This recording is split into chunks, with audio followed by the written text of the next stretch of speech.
ஒரு நிமிஷம் நிறுத்துங்க. நான் சொல்ல போறது ஒரு சாதாரண கொலை கதை இல்ல. இது 100 வருஷமா உலகத்தையே உறைய வச்ச, இன்னைக்கு வரைக்கும் யாராலையும் தீர்க்க முடியாத வரலாற்றின் மிக கொடூரமான மர்மங்களில் ஒன்று. நான் சொல்ல போற ஒவ்வொரு வரியும் உண்மை, ஒவ்வொரு விவரமும் நிஜமாவே நடந்தது. ஜெர்மனியோட ஒரு குட்டி கிராமத்துல காடுகளால சூழப்பட்ட ஒரு தனிப்பட்ட பண்ணை வீடு இருந்துச்சு. அந்த வீட்டுல ஒரு குடும்பம் வாழ்ந்துச்சு. 6 பேரு. தாத்தா, பாட்டி, அம்மா, 2 குழந்தைகள், ஒரு வேலைக்காரி. ஒரு நாள் இந்த 6 பேரும் மர்மமா கொல்லப்படுறாங்க. கொடூரமா, மிருகத்தனமா ஒரு கோடாரி கொண்டு தலையை நசுக்கி கொல்லப்படுறாங்க. குழந்தைகளை கூட விடல அந்த கொலையாளி. ஆனா இதுல பயமுறுத்துற விஷயம் கொலை இல்ல.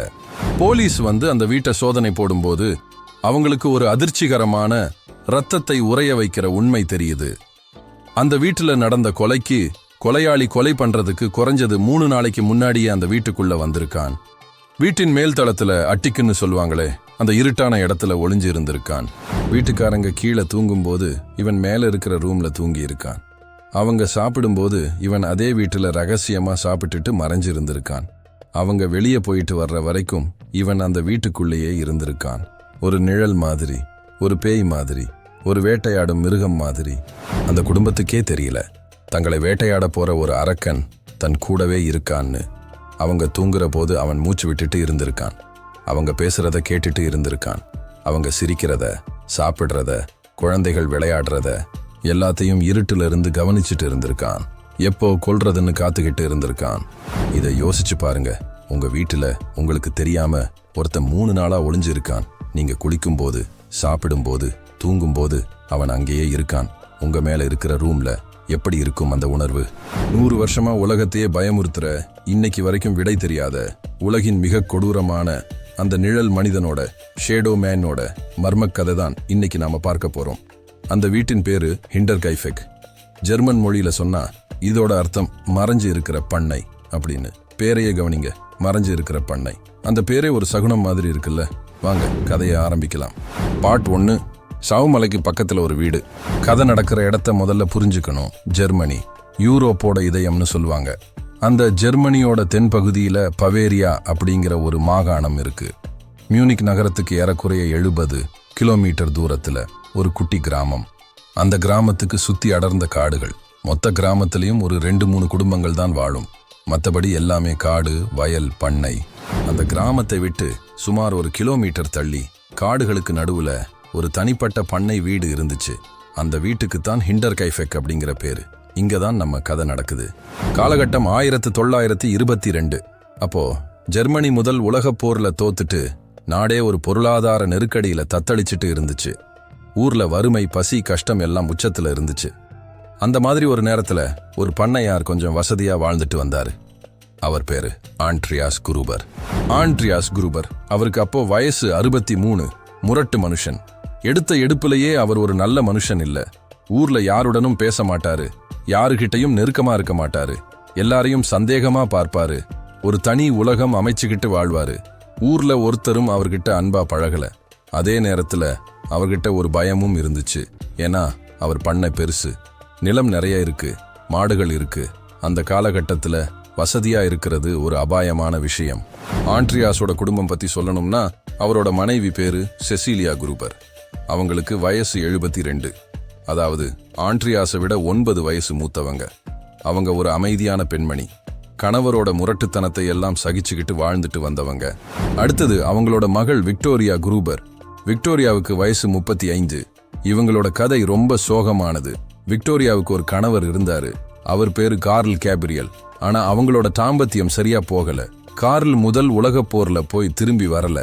அவர் என்ன ஆனாருன்னு சரியா தெரியல. ஒரு சிலர் சொல்றாங்க அவர் போர்ல இறந்துட்டாருன்னு. இன்னும் சிலர் சொல்றாங்க விக்டோரியாவோட அப்பா ஆண்ட்ரியாஸ் கூட ஏற்பட்ட பிரச்சனைகளால அவர் குடும்பத்தை விட்டு போயிட்டாருன்னு. இங்க ஒரு முக்கியமான விஷயத்த சொல்லணும். இது ரொம்ப அதிர்ச்சியான, கலக்கமான ஒரு விஷயம். ஆண்ட்ரியாஸ் குரூபர் மேல ஒரு மிகப்பெரிய புகார் இருந்துச்சு. அவர் தன்னோட சொந்த மகள் விக்டோரியா மேல தகாத உறவு வச்சிருக்காருன்னு ஊர்ல பேச்சு இருந்துச்சு. இது அந்த காலகட்டத்திலேயே போலீஸ்ல வரைக்கும் போயிருக்கு. ஆண்ட்ரியாஸ் இதுக்காக சிறையில கூட இருந்திருக்காரு. ஆனா அந்த கால சட்டங்களோட போதாமையினால அவர் சீக்கிரமே வெளியே வந்துட்டாரு. விக்டோரியாவோட 2 குழந்தைகள் இருந்தாங்க. மூத்த பொண்ணு செசிலியா, அவளுக்கு வயசு 7. இளையவன் ஜோசப், அவனுக்கு வயசு 2. இந்த 2 பேரும் அப்பாவான குழந்தைகள். இந்த உலகத்தோட கொடுமைகளை பத்தி ஒண்ணுமே தெரியாத சின்ன உயிர்கள். கடைசியா அந்த வீட்டுல ஒரு வேலைக்காரி இருந்தாங்க. அவங்க பேரு மரியா பாம்கார்ட்னர். அவங்களுக்கு வயசு 44. அவங்க அந்த பண்ணை வீட்டுல வேலைக்கு வந்தது கொலை நடக்கிறதுக்கு சில நாட்கள் முன்னாடி தான். முந்தைய வேலைக்காரி அந்த வீட்டை விட்டு ஓடி போயிட்டாங்க. ஏன்னா அவங்களுக்கு அந்த வீட்டுல ஏதோ தப்பா இருக்குன்னு தோணுச்சாம். அந்த வீட்டுல பேய் இருக்குன்னு அவங்க நம்பிட்டாங்களாம். அதனால பயந்து ஓடி போயிட்டாங்க. அவங்க போன இடத்துல வந்தவங்க தான் மரியா பாம்கார்ட்னர். பாவம், அவங்களுக்கு தெரியல தான் எந்த மாதிரியான ஒரு இடத்துக்கு வேலைக்கு வர்றோம்னு. இப்படி 6 பேர் அந்த பண்ணை வீட்டுல வாழ்ந்தாங்க. ஒரு முரட்டு தாத்தா, ஒரு அமைதியான பாட்டி, ஒரு துன்பப்பட்ட அம்மா, 2 அப்பாவி குழந்தைகள், ஒரு புதுசா வேலைக்கு வந்த பெண்மணி. காடுகளுக்கு நடுவுல ஊருக்கே தெரியாத ஒரு தனிப்பட்ட இடத்துல இவங்க வாழ்ந்துட்டு வந்தாங்க. ஆனா இந்த வீட்டை சுத்தி ஏதோ ஒரு இருண்ட சக்தி சுத்தி வர ஆரம்பிச்சுட்டு இருந்துச்சு. அதோட அறிகுறிகள் தெரிய ஆரம்பிச்சுட்டு இருந்துச்சு. ஆனா யாரும் அதை சரியா புரிஞ்சுக்கல. கொலை நடக்கிறதுக்கு 1 வாரத்துக்கு முன்னாடி ஆண்ட்ரியாஸ் ஒரு விசித்திரமான விஷயத்தை கவனிக்கிறாரு. அது ஒரு குளிர்காலம். ஜெர்மனியோட குளிர்காலம்னா கொடுமையான குளிர். எல்லா இடத்துலையும் பனி படர்ந்திருக்கும். அந்த பனி படர்ந்த தரையில ஆண்ட்ரியாஸ் ஒரு விஷயத்தை கவனிக்கிறாரு. காடுல இருந்து வீட்டுக்கு நேரா வர்ற மாதிரி காலடி தடங்கள் இருக்கு. ஒருத்தரோட காலடி, ஷூ தடம் காடுல இருந்து வீட்டை நோக்கி வருது. ஆனா இங்கதான் திகிலான விஷயம் இருக்கு. அந்த தடங்கள் வீட்டுக்கு வந்துட்டு திரும்பி போகல. வீட்டுக்கு வந்த தடம் இருக்கு, ஆனா திரும்பி போன தடம் இல்ல. அப்போ அந்த ஆளு வீட்டுக்கு வந்திருக்காரு, ஆனா திரும்பி போகல. இன்னும் வீட்டுக்குள்ளேயே இருக்காரா இல்ல வேற வழியா போயிட்டாரா? ஆண்ட்ரியாஸ் இதை கவனிச்சிட்டாரு. ஆனா போலீஸ்ல புகார் கொடுக்கல. ஏன்னா அவர் யாரையும் நம்பாத மனுஷன். போலீஸை கூட நம்ப மாட்டாரு. அவர் நினைச்சிருக்கலாம் ஏதோ ஒரு மிருகம் வந்திருக்கும், இல்ல காத்து அடிச்சு தடம் அழிஞ்சிருக்கும்னு. ஆனா அவர் ஆள் மனசுல ஒரு பயம் இருந்திருக்கும். ஏன்னா அவருக்கு எதிரிகள் இருக்காங்கன்னு தெரியும். அதோட நிக்கல. அந்த வாரத்துல இன்னும் சில விசித்திரமான விஷயங்கள் நடக்குது. வீட்டோட கூரையில இருந்து வித்தியாசமான சத்தங்கள் கேக்குது. யாரோ நடக்கிற மாதிரி, யாரோ உருளுற மாதிரி. ஆண்ட்ரியாஸ் மேல போய் பார்க்கிறாரு. யாரும் இல்ல. ஆனா வைக்கோல் அங்கங்க சிதறி இருக்கு. யாரோ படுத்த மாதிரி இருக்கு, ஆனா யாரும் இல்ல. அவர் நினைச்சிருக்கலாம் எலி இருக்கும், இல்ல பூனை ஏறி இருக்கும்னு. அதோட இன்னொரு விஷயமும் நடக்குது. வீட்டோட சாவி ஒண்ணு காணாம போகுது. ஆண்ட்ரியாஸ் எல்லா இடத்துலயும் தேடுறாரு, கிடைக்கல. யாரோ எடுத்துட்டாங்க, ஆனா யாரு? வீட்டுல இருக்கிற 6 பேரும் தெரியாதுன்னு சொல்றாங்க. அப்போ யாரோ வெளியாள் வந்து எடுத்திருக்காங்களா? ஆனா எப்படி? வீட்டுக்கு யாரும் வரல ஆச்சே. இன்னொரு நாள் ஆண்ட்ரியாஸ் பண்ணையில ஒரு பழைய செய்தித்தாளை கண்டுபிடிக்கிறாரு.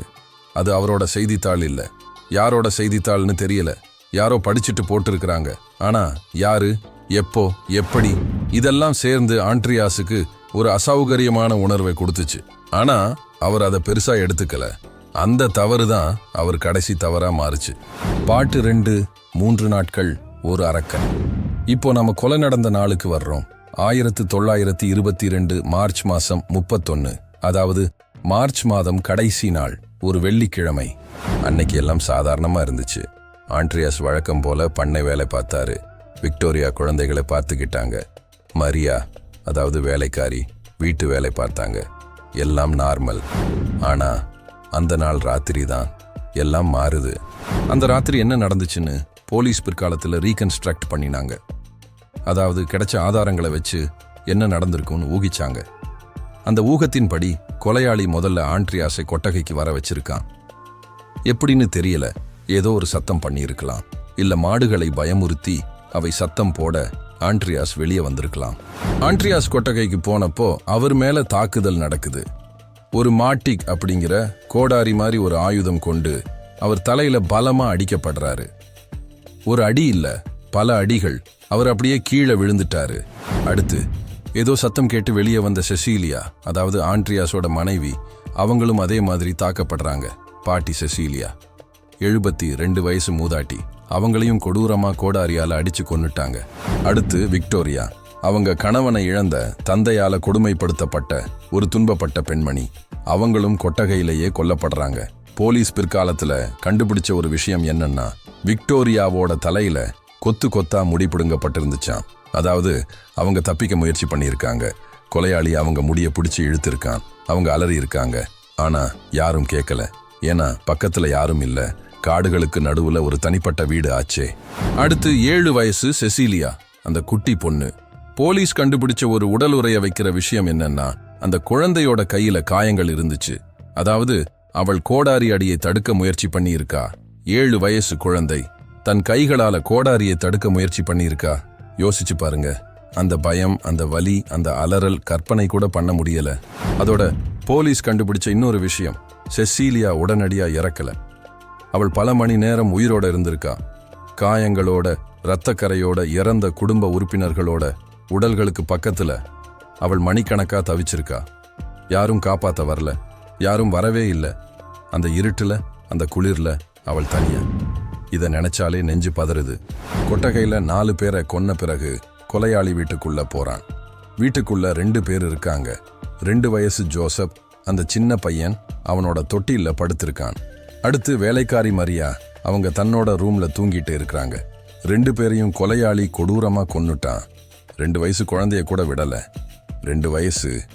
அந்த குழந்தைக்கு என்ன தெரியும் அவன் என்ன பாவம் பண்ணா? ஆனா கொலையாளிக்கு அதெல்லாம் ஒரு பொருட்டே இல்லை. 6 பேரும் கொல்லப்பட்டாங்க ஒரே ராத்திரியில, ஒரே ஆயுதத்தால, ஒரே கொலையாளியால.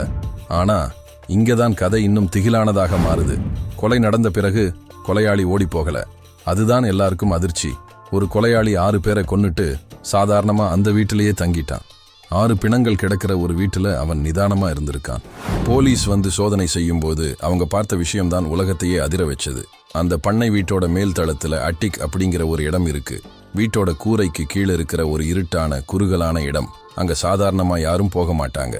பொருள் வைக்கிற இடம் அது. ஆனா போலீஸ் அங்க போய் பார்த்தப்போ ஒருத்தர் படுத்து தூங்குனதற்கான அடையாளங்கள் இருந்துச்சு. வைக்கோல் அடுக்கி வச்சு படுக்கை மாதிரி செஞ்சிருக்காங்க. அதுல அழுத்தம் இருக்கு, யாரோ படுத்த மாதிரி. அங்க சாப்பிட்ட மிச்சம் இருக்கு, எச்சில் இருக்கு, ஒரு பழைய செய்தித்தாள் இருக்கு. அதாவது அந்த கொலையாளி கொலை பண்றதுக்கு குறைஞ்சது 3 நாளுக்கு முன்னாடியே அந்த வீட்டுக்குள்ள வந்துட்டான். வீட்டோட மேல் தளத்துல இருட்டுல வைக்கோலுக்கு நடுவுல ஒளிஞ்சுகிட்டு இருந்திருக்கான். 3 நாள், 62 மணி நேரம். 6 பேர் கீழே வாழ்ந்துட்டு இருக்கிறாங்க. இவன் மேல ஒளிஞ்சுகிட்டு இருக்கான். யோசிச்சு பாருங்க. அவங்க சாப்பிடும்போது இவன் மேல இருந்து பார்த்திருக்கான். அவங்க பேசுறத கேட்டுட்டு இருந்திருக்கான். அவங்க சிரிக்கிறத, அழுறத, குழந்தைகள் விளையாடுறத எல்லாத்தையும் கேட்டுட்டு இருந்திருக்கான். அவங்க தூங்கும்போது இவன் இவங்களுக்கு நேர மேல தூங்கி இருக்கான். ஒரு சில அடி உயரம்தான் இடைவெளி. கீழே ஒரு குடும்பம் நிம்மதியா தூங்குது. மேல ஒரு கொலையாளி அவங்கள வேட்டையாட காத்துக்கிட்டு இருக்கான். அந்த வீட்டுல சில இடங்களில மரத்தரையில சின்ன ஓட்டைகள் இருந்துச்சாம். அதுக்கு வழியா கீழே என்ன நடக்குதுன்னு பார்க்க முடியும். கொலையாளி அந்த ஓட்டைகள் வழியா கீழே பார்த்திருக்கானா? குடும்பத்தை கவனிச்சிருக்கானா?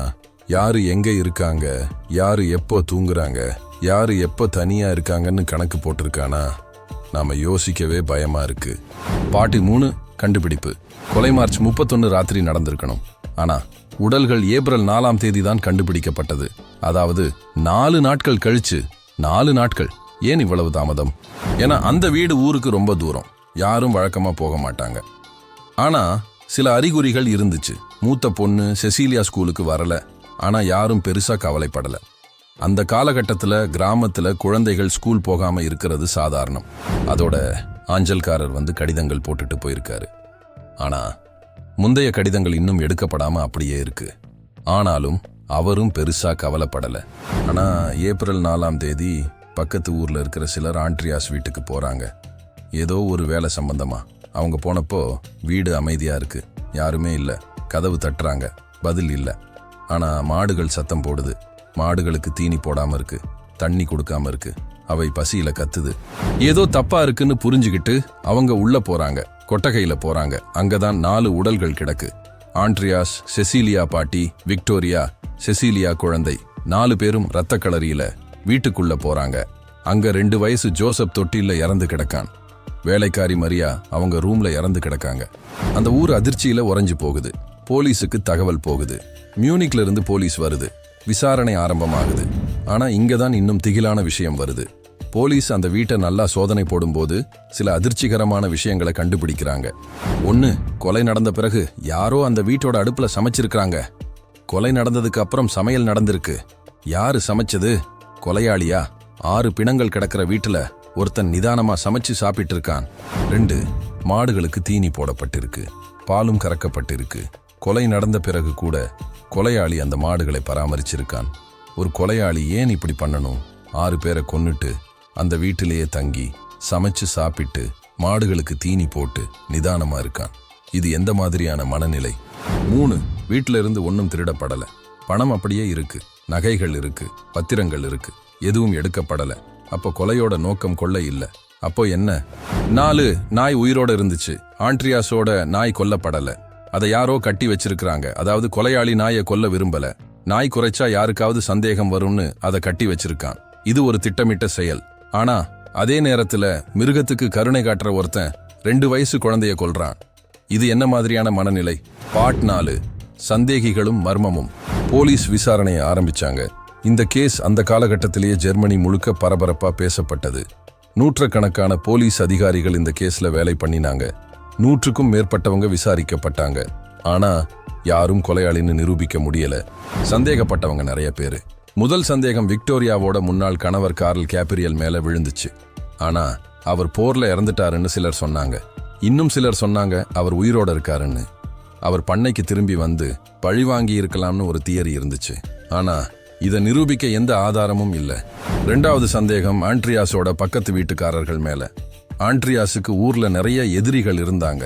நிலப்பிரச்சனை, பணப்பிரச்சனை, தனிப்பட்ட வெறுப்பு, இதெல்லாம் காரணமா யாராவது பண்ணி இருக்கலாம். 3வது சந்தேகம் ஒரு அலையிற வியாபாரி மேல. அந்த காலகட்டத்துல ஜெர்மனியில நிறைய ஊர் சுத்துற வியாபாரிகள் இருந்தாங்க. அவங்க ஊரா போய் சாமான் விற்பாங்க. இதுல சிலர் கொள்ளையடிக்கவும் பண்ணுவாங்க. இந்த மாதிரி ஒருத்தன் வந்து பண்ணைய கொள்ளையடிக்க நினைச்சு கொலை பண்ணி இருக்கலாம்னு ஒரு தியரி இருந்துச்சு. ஆனா வீட்டுல இருந்து ஒன்னும் திருடப்படலாச்சே. அப்போ இந்த தியரி சரி வராது. 4வது சந்தேகம் மிகவும் திகிலான ஒண்ணு. ஆண்ட்ரியாஸோட சொந்த உறவினர்கள் மேல சந்தேகம் விழுந்துச்சு. ஏன்னா ஆண்ட்ரியாஸ் இறந்தா அவரோட சொத்து எல்லாம் உறவினர்களுக்கு போகும். அந்த காலகட்டத்துல பண்ணை, நிலம் எல்லாம் பெரிய மதிப்பு. இதுக்காக யாராவது கொலை பண்ணியிருக்கலாம். 5வது சந்தேகம், இது மிகவும் சர்ச்சையான ஒண்ணு. ஆண்ட்ரியாஸ் தன் மகள் விக்டோரியா மேல வச்சிருந்த தகாத உறவு பத்தி ஊர்ல எல்லாருக்கும் தெரியும்.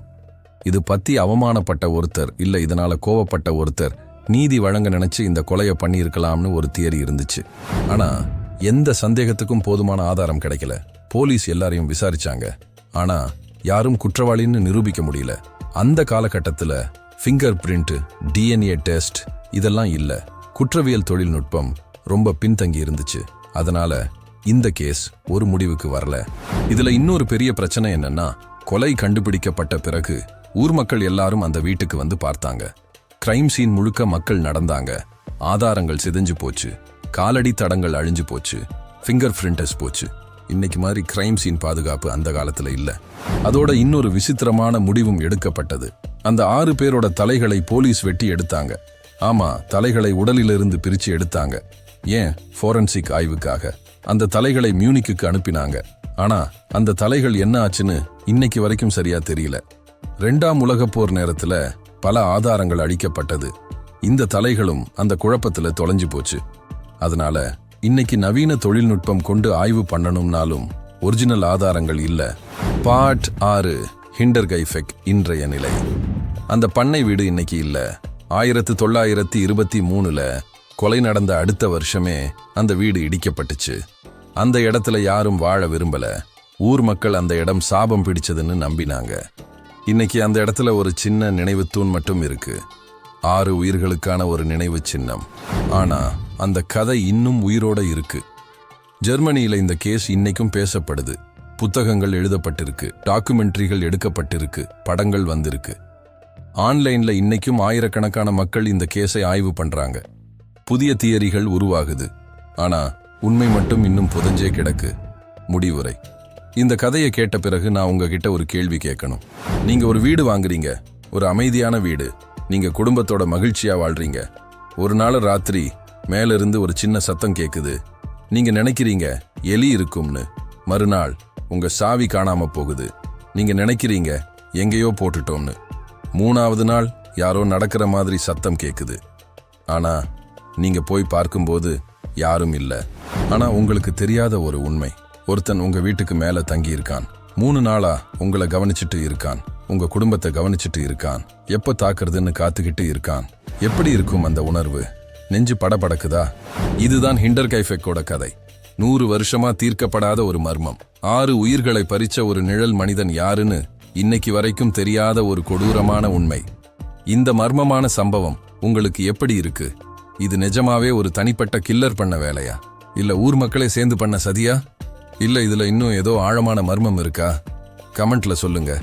இதே மாதிரி நிஜமான கிரைம் கதைகள் பார்க்கணும்னா, வரலாற்றின் தீர்க்கப்படாத மர்மங்களை தெரிஞ்சுக்கணும்னா நம்ம புத்தகச்சோலை சேனலுக்கு சப்ஸ்கிரைப் பண்ணுங்க.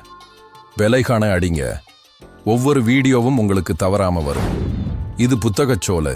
கீப் வாட்சிங். Stay safe.